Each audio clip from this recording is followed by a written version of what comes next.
आपने कहा कि लालू के डर से बीजेपी को वोट दिया था, बीजेपी के डर से लालू को 2005 से लेकर आज तक नीतीश जी को किसके डर से वोट मिला? नीतीश जी को दो वजहों से वोट मिला है। पहली बात, जो नीतीश कुमार को वोट देता है उसका मेन वोट वही है जो लालू जी के खिलाफ वोट देता है।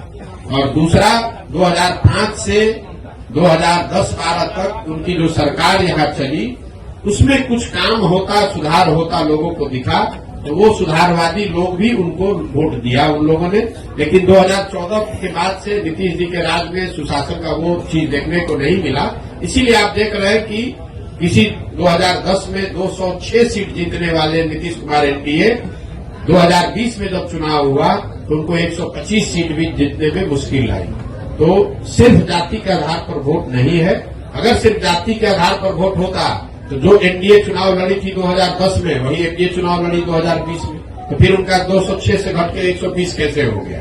यही बात तो हम आपको बता रहे हैं। लेकिन नीतीश कुमार की जो पूरी राजनीति है, जो उनका वोटर है, वो लालू विरोध पर, लालू जी के जंगल राज के विरोध पर ही खड़ी रही है। उसमें एडिशन जैसे जैसे वो आगे बढ़े तो कुछ और लोग जुड़े होंगे, लेकिन मूल वोट जो उनका है वो लालू विरोध का वोट है। जो लालू से डरता है या लालू जी को नहीं चाहता है वो नीतीश जी को वोट पहले करता रहा है। जदयू की राष्ट्रीय कार्यकारिणी की बैठक होने जा रही है जी, जदयू की राष्ट्रीय कार्यकारिणी की बैठक होने जा रही है और संभावना जताई जा रही है कि नीतीश कुमार फिर से पलटी मार सकते हैं। इस पर क्या प्रतिक्रिया? देखिए, नीतीश कुमार के राजनीतिक जीवन का ये अंतिम दौर चल रहा है, राजनीतिक कार्य का ये अंतिम दौर चल रहा है।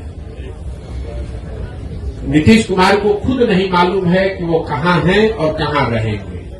इतना मैं जरूर कह सकता हूँ कि लोकसभा से पहले अब उनके पास कोई विकल्प नहीं है। उनको चुनाव तो महागठबंधन में ही लड़ना पड़ेगा।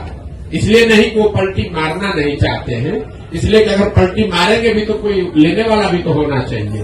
अब आज के तारीख में उनको कोई लेने वाला भी नहीं बचा है।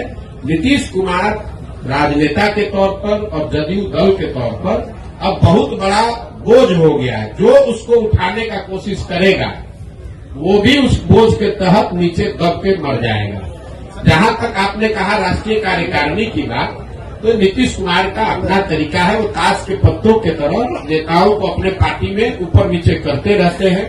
और यही वजह है कि 18 साल से मुख्यमंत्री रहने के बावजूद उन्होंने अपनी पार्टी में कभी कोई एस्टेब्लिश्ड ऑर्गेनाइजेशन या कोई सेकेंड लाइन लीडरशिप बनाया ही नहीं। किसी को लाते हैं, उससे काम निकाला। मान लीजिए 14 में हम पर उन्होंने दाव लगाया, हमको लेकर आए, घोषणा कर दिया कि यही हमारे उत्तराधिकारी हैं, यही आगे रहेंगे।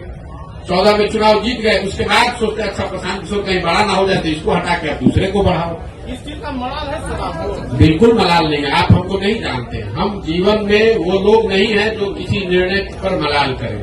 हमारे माता पिता और हमारे गुरुओं ने सिखाया है कि जीवन में जो आप काम करते हैं उसके अगर उसमें आपको कुछ गलती हो जाए तो उससे दो रास्ते आपके पास है। एक, आप अपने निर्णय और अनुभव के आधार पर सीख सकते हैं, सीख कर आगे जीवन में गलती न करें ये कर सकते हैं, या उसका मलाल कर सकते हैं। हम मलाल करने वाले लोग नहीं हैं। एक बार नीतीश कुमार ने अगर धोखा किया, उसके बाद नीतीश कुमार चाहे 20 बार हमारे पास आ गए, कितनी बार बात कर ली, कितने संदेश भेजवा दिए, हमने कह दिया कि अब फिर सियार सर्कुल के नीचे नहीं जाएंगे।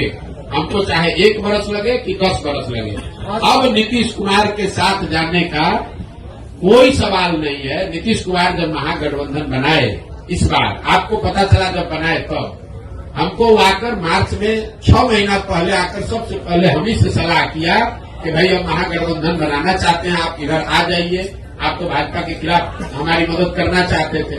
उस समय भी हमने कहा कि हम नहीं मिलेंगे, अब नहीं आ सकते हैं, आपको जो करना है वो कीजिए, हम अपनी नई व्यवस्था ही बनाना चाहते हैं।